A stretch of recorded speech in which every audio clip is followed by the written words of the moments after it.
ça dépend ce qu'on entend par vivant. Si on considère que pour moi l'être humain fait partie du vivant, bien sûr que l'être humain fait partie aussi de cette catégorie, on va dire, qui doit composer, qui doit vivre en harmonie avec le végétal et avec l'animal. Et ça, on l'a oublié, je pense, dans nos sociétés aussi, notamment occidentales, modernes.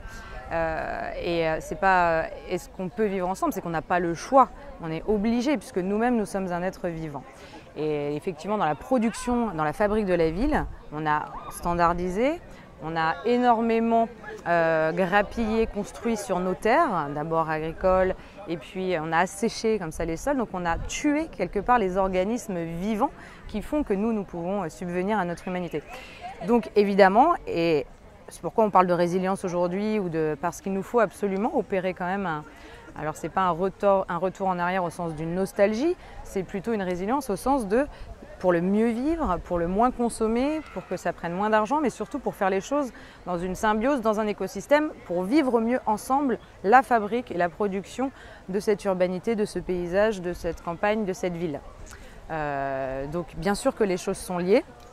Déjà, moi je pense qu'on a des territoires, même en France au niveau national, très disparates. C'est-à-dire qu'on ne vit pas de la même manière effectivement en banlieue parisienne qu'en plein centre de la France, où effectivement peut-être que l'harmonie est encore présente quand même sur certains territoires.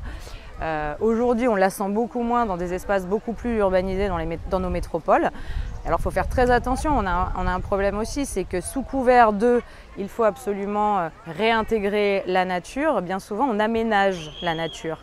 Et ça, on se trompe complètement quand on fait ça.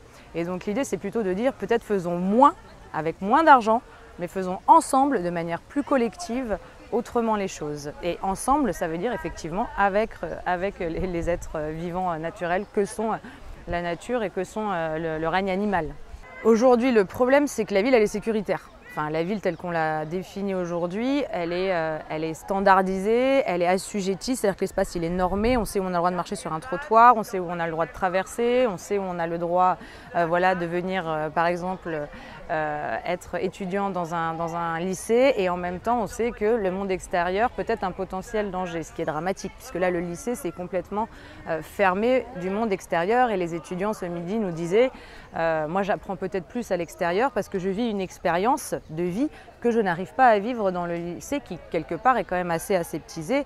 Il y a la salle de cours, il y a le réfectoire et il y a les espaces on va dire de jeu, mais qui sont quand même déconnectés du monde extérieur. Et donc c'est la place de l'enfance, c'est la place de l'apprentissage, c'est la place du jeu, mais c'est aussi la place de comment ce lien entre l'éducation, quand on passe de l'enfance, de l'inné à de l'acquis, de l'enfance à l'âge adulte, peut être pareil, non marqué par des situations qui seraient trop géographiquement cantonnées à un espace. Et donc ça pose la question effectivement de la liberté, c'est Henri Lefebvre qui parlait de ça, c'est comment on jouit de la ville ensemble et comment on est tous responsables dans cette jouissance-là par notre action, parce qu'on habite cette ville-là.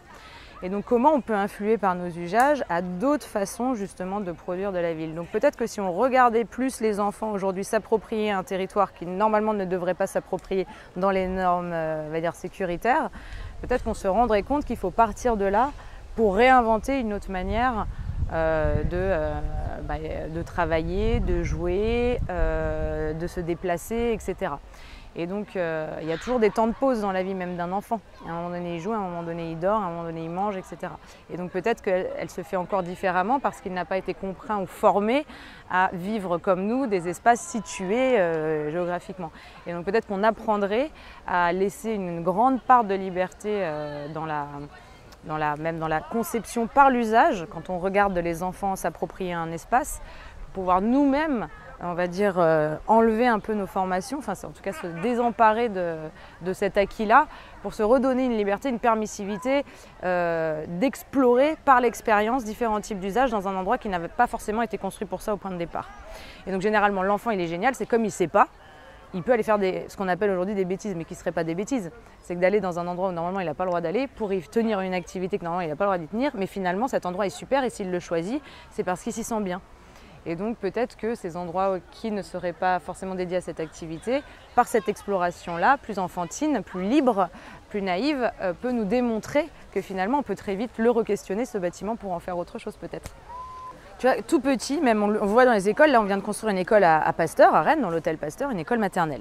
Et tout de suite s'est posé la question de « Ah mais en termes de pédagogie, dès qu'on a des tout petits, il faut absolument qu'à un certain âge, ils commencent à toucher des choses ». Et donc bien généralement, quand tu les mets dehors, c'est la sensation première, c'est le toucher, et donc c'est super bien. Les instituts nous disent « Ah, c'est trop bien s'ils mettent les mains dans la terre ». Et puis d'un autre côté, tu as effectivement les services jardins qui te disent « Aujourd'hui, on a plus le droit d'avoir des arbres dans les cours d'école ». Parce qu'on ne sait plus nettoyer les feuilles, parce que c'est chiant, parce que les instituts n'ont pas le temps, parce que voilà. Donc ça ne devient plus un élément de pédagogie, la nature, ça devient un élément contraignant. Et d'un autre côté, on a tous les livres pédagogiques qui disent qu'il faut absolument que les enfants aient un lien et se connectent à la terre. Donc tu as raison, tout est lié, c'est-à-dire que il faudrait se servir dès le plus jeune âge de la manière dont on apprend. Mais c'est pour ça que l'école, bon, elle est fondamentale. Et c'est pour ça qu'on s'est bien rendu compte pendant le Covid, par exemple, que l'État a sorti un dispositif pendant les vacances scolaires qui s'appelle École apprenante. Et l'école apprenante n'était pas forcément à l'intérieur de l'école, puisqu'on ne pouvait plus accueillir assez d'enfants. Et qu'on s'est dit, on peut retrouver un cadre extérieur pour apprendre. On peut faire l'école du dehors, l'école du terrain, etc. Et peut-être que les enseignants ne sont pas les seuls apprenants pour les enfants, et peut-être qu'il y a les parents qui ont leur rôle à jouer aussi à l'intérieur même de l'école. Peut-être qu'il y a le cercle des voisins, peut-être qu'il y a le cercle des institutions culturelles à côté, etc. Et donc pendant le Covid et pendant les vacances scolaires, on s'est dit on ne va pas laisser, surtout dans les zones d'éducation prioritaire, des enfants laissés pour compte, alors que ça fait 4 mois qu'ils n'ont pas été à l'école. Donc il faut absolument faire quelque chose, proposer quelque chose pendant ces vacances, et hors des cadres institutionnels qu'est l'école. Et donc c'est là que tu te dis mais c'est super, du coup on va aller dehors, parce que dehors on n'a pas besoin de porter le masque, où les distances sont plus faciles à respecter, et on pourra tout d'un coup observer une autre expérience, et par cette autre expérience un autre apprentissage. Et donc on se dit c'est comme ça qu'on refait du lien. Dans une situation de crise, pourquoi on arrive à voir qu'on est capable très vite de mettre en place des dispositifs que des enseignants demandent depuis un certain nombre d'années. Donc ce qu'il faudrait faire, c'est tirer des enseignements de ça et se dire, ces dispositifs finalement méga éphémères qu'on arrive à mettre en place tout de suite, pourquoi on n'essaierait pas de les mettre en place sur le long terme? Et peut-être qu'ils nous apprendraient à revoir les usages de nos institutions, et pas seulement les usages, aussi les gestions et les gouvernances de ces institutions-là. Pour peut-être ensemble se dire, bah oui, les enseignants manquent d'argent aujourd'hui, ils ont des classes de 30 élèves. On aurait 2 enseignants pour 30 élèves, ce serait super parce qu'on pourrait scinder, on pourrait faire des groupes, etc. Mais peut-être qu'il y a le corps enseignant, il y a un autre corps. Peut-être qu'il y a besoin d'aide à côté. Peut-être qu'il y a une multitude de métiers qui pourraient donner du temps à un moment donné aussi dans l'éducation. Peut-être que dans l'échange entre l'école et la ville, entre le campus universitaire ou lycéen et la ville, ça passe par là. Ça passe par derrière les grilles. Il y a des gens qui ont des métiers, il y a peut-être des entreprises, il y a peut-être des commerces de proximité, etc.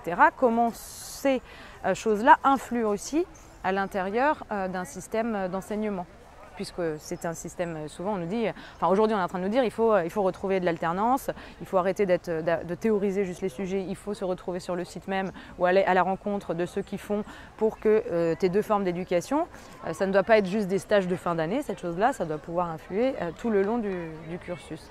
Et donc effectivement, c'est que l'espace qui provoque ça, c'est comment l'enseignement du plus jeune âge, enfin les unités d'enseignement à partir du plus jeune âge dans la ville fonctionnent au sein même d'un écosystème qui fait société, quoi, quelque part, qu'on a oublié, parce que tout est sécurisé.